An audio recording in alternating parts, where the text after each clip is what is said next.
Salam alaikum. Dans cette vidéo, on va voir les coefficients thermoélastiques. Donc cette vidéo c'est la deuxième vidéo. Coefficients thermoélastiques.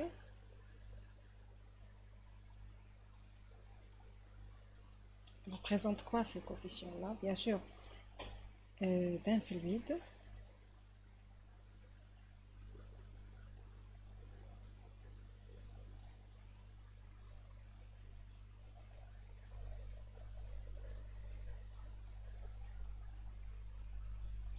Voilà, ils sont au nombre de 3. On a 3 coefficients.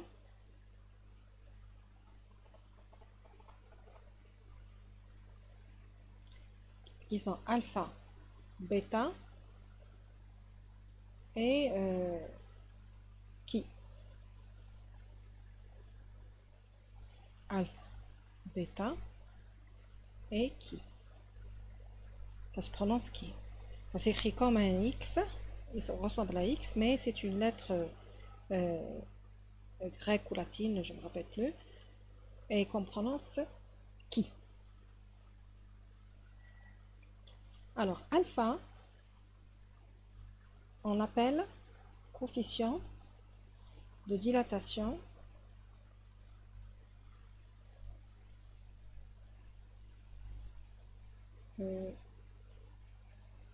isobare.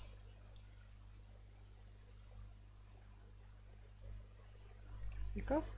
Alpha, c'est coefficient de dilatation isobare. Qu'est-ce qu'il exprime? Il exprime la variation du volume résultant d'une variation de température à pression constante. Donc, il exprime une variation du volume d'un fluide par rapport à la variation de sa température à pression constante. De toute façon, les 3 coefficients thermoélastiques sont des coefficients qui décrivent le comportement d'un fluide. Dans l'équation d'état se met sous la forme de FTVP égale à 0, comme celle de l'équation d'état des gaz parfait, qu'on peut écrire comme suit: PV moins LRT égale à 0. Alors, son unité alpha, on l'exprime en température moins 1. Deuxième coefficient, qui est le coefficient bêta, on l'appelle coefficient d'augmentation de pression isocore. Donc d'augmentation de pression isocore.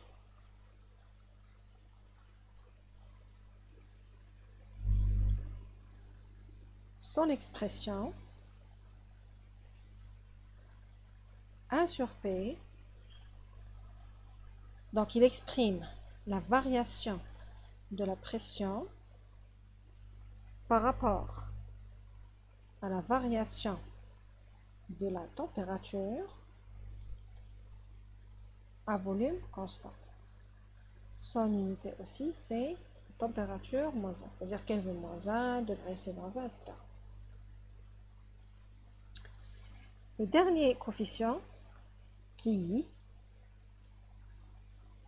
c'est le coefficient de compressibilité isotherme. Coefficient de compressibilité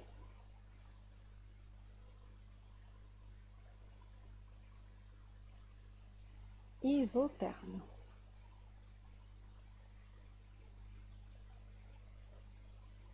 Donc, ce coefficient-là, il exprime quoi? Il exprime la variation du volume, moins 1 sur V, variation du volume par rapport à la variation de la pression à température constante. Isotherme, ça veut dire à température constante. Remarquez bien, isotherme, température constante, isochore, volume constant, isobar, pression constante. D'accord? Donc, lorsqu'on on lit tous ces coefficients, alpha, bêta et chi, on a la relation, donc relation qui lie, التي تربط العبارة تربط ما بين هذه المعادلات في ثلاثة qui lie les trois coefficients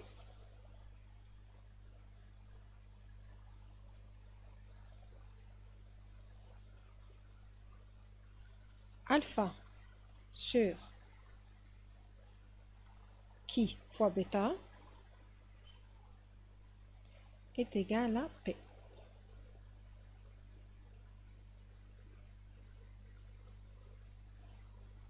D'accord?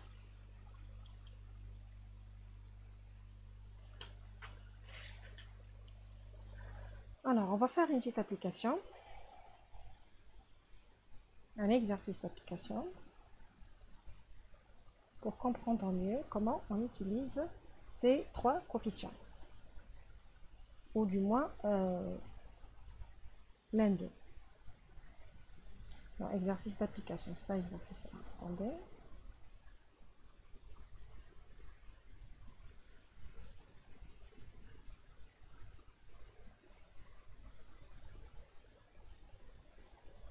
Première question. On vous demande de déterminer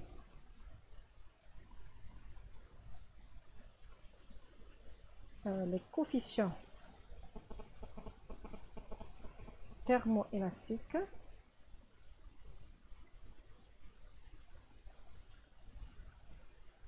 alpha, bêta et chi d'un gaz parfait. Gaz parfait. Deuxième question. On donne qui du mercure, Hg, Hg est égal à 38 fois 10 puissance moins 12 mètres carrés par Newton. D'accord? La question, plutôt avant la question, donc on comprime 1 litre de mercure,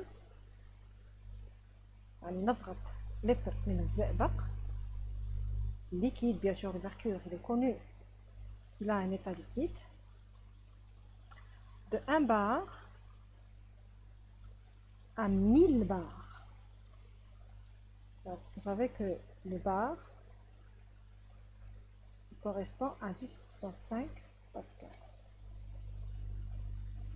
De manière isotherme, c'est-à-dire sous une température constante. Par exemple, la température ambiante.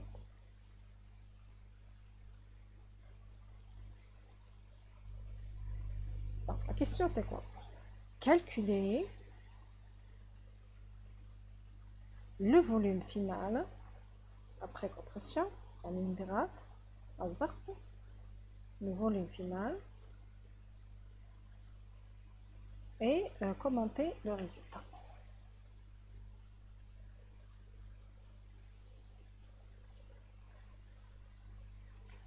Alors, on commence par la première question.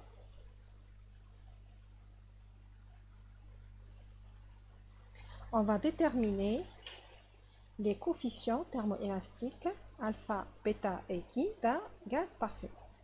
D'accord? Un gaz parfait a une équation bêta PV est égal à nRT, n'est-ce pas? Donc, on peut exprimer P en fonction des autres paramètres, T et V, ou V en fonction des autres paramètres, T et P. D'accord? Alors, on réécrit les expressions des trois coefficients thermoélastiques. C'est pas la peine de retenir leur nom. Donc alpha, c'est d rond V sur d rond T. C'est pas la peine aussi de retenir l'expression, parce que si je vous donne un exercice, comme donné, vous aurez les expressions de ces trois coefficients. Donc bêta, c'est pas la peine. Les exercices. D rond P sur d rond T. L'essentiel, c'est de savoir comment travailler avec. C'est tout. Moins 1 sur V, d rond V sur d rond P à température constante. Voilà. Donc alpha, c'est isobar, bêta, c'est isochore, et qui, c'est isotherme. Alors, on doit déterminer alpha, bêta et qui pour un gaz parfait dont l'équation est comme vous l'envoyez. D'accord? Alors, on commence par alpha. Alpha, c'est 1 sur V. Attendez. Voilà. Donc, 1 sur V. Puis, on a le terme différentiel, enfin le rapport différentiel, d rond V sur d rond T, à pression constante. Donc, V en fonction de T. Donc, je vais prendre cette expression-là, je vais l'utiliser. V en fonction de T, en mettant P constante. Donc, si je dérive V en fonction de T, qu'est-ce que j'aurai? J'aurai NR sur P. Donc, NR sur P. Et NR sur V fois P est égal à quoi? NR sur V fois P est égal à 1 sur P. Voilà. Donc, alpha d'un gaz parfait est égal à 1 sur T. On va passer à bêta. Bêta est égal à 1 sur P. Je multiplie la variation de P par rapport à T à volume constant. Donc, je vais prendre l'expression de P en fonction de T. Voilà, P en fonction de T. On met V constante. On pose V constante. Donc, on va dériver P, c'est-à-dire cette expression-là, par rapport à T. Donc, j'aurai NR sur V. NR sur V. Et NR sur PV, NR sur PV est égal aussi à 1 sur T. Qu'est-ce qu'on déduit? On déduit que alpha est égal à bêta pour un gaz parfait. Attention, c'est pour seulement un gaz parfait. On continue. On va déterminer qui est égal à moins 1 sur V. Bon, le signe moins, enfin, la signification, c'est quoi? C'est que ici, qui, il représente, regardez bien, d'après la définition,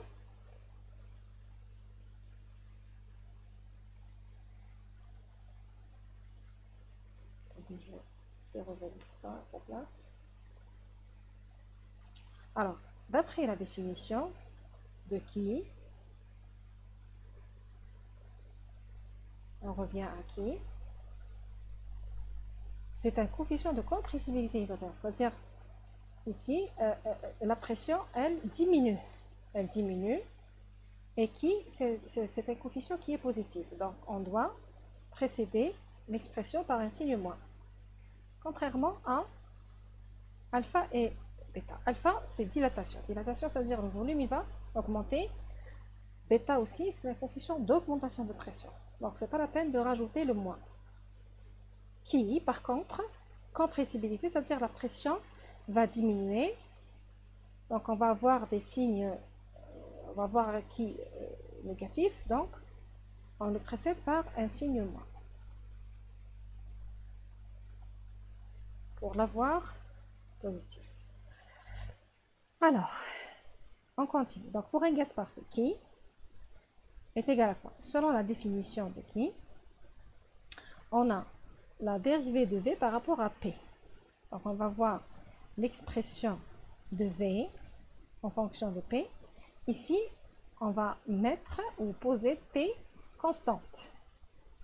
Donc, quelle est la dérivée de V en fonction de P lorsque T est constante? On va avoir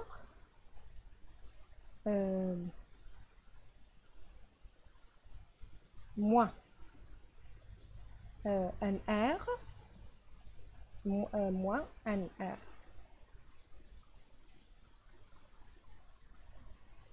On va avoir, attendez,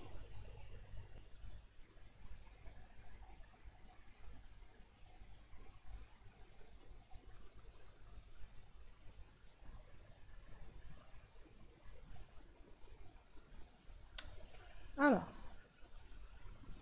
la dérivée de V en fonction de P à T constant est égale à moins N RT sur P carré,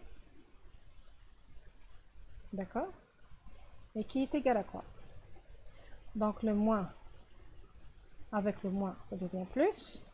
On a NRT sur VP égale à 1. Il me reste 1 sur P. Voilà.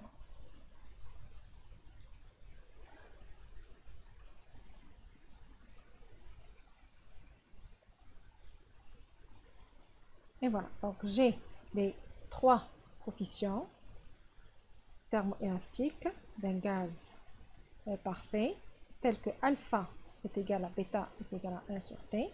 Donc en conclusion, on a pour un gaz parfait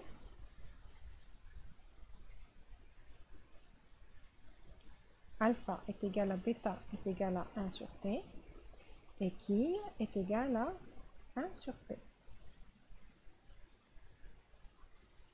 Voilà. Passons à la question 2. Donc je reviens à la question 2. Question 2, on nous donne le mercure liquide, 1 litre de mercure liquide. Il a une valeur de qui est le coefficient de compressibilité isotherme. De cette valeur-là, on comprime le mercure liquide de 1 bar à 1000 bars, vous voyez que c'est une grande pression, de manière isotherme. On nous demande de calculer le volume final et puis commenter le résultat. Bon, j'écris d'abord les données.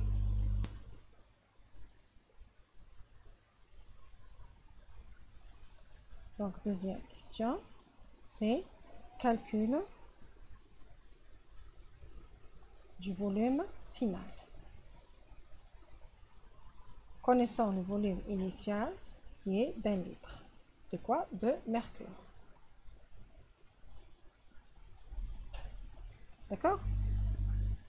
Alors, la pression initiale est égale à 1 bar. La pression finale, 1000 bars.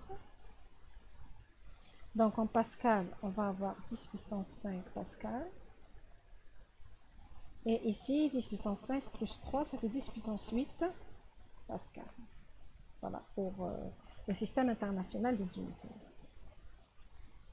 On nous donne aussi qui est égal à 38 fois 10 puissance moins 12 mètres carrés par newton. D'accord? Si on commence par la relation de qui est égal à moins 1 sur V, d rang V sur d rang P, compressibilité isotherme. D'accord? On peut l'écrire aussi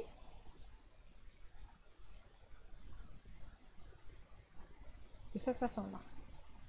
1 sur V, dV sur dP, la température constante. D'accord? Voilà. Bon. Quel est le but de la question? C'est-à-dire, notre but, c'est de calculer la nouvelle, ou plutôt le nouveau volume. le nouveau volume. Donc, je vais ressortir dV. Mais attention, j'ai un V ici. Donc, je fais dV sur V est égal à quoi? Est égal à moins QI fois dP. D'accord? On intègre entre l'état initial et l'état final, donc c'est le bord d'intégration. L'état initial et l'état final. On aura logarithme V final sur V initial est égal à moins QI P final moins P initial. D'accord? On fait l'exponentielle des deux côtés. On aura V final égal à V initial exponentielle moins qui, attention aux unités, à l'homogénéité des unités, P initial. D'accord? Application numérique.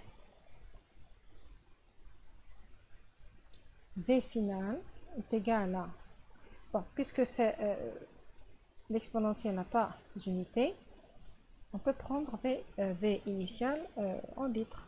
C'est pas la peine de convertir. Donc 1 litre exponentielle moins 38 fois 10 puissance moins 12 que multiplie. Là, puisque qui c'est en système international, on doit prendre la différence de pression en pascal. Donc c'est 1000 moins 1, attendez, 1000 moins 1 fois 10 puissance 5.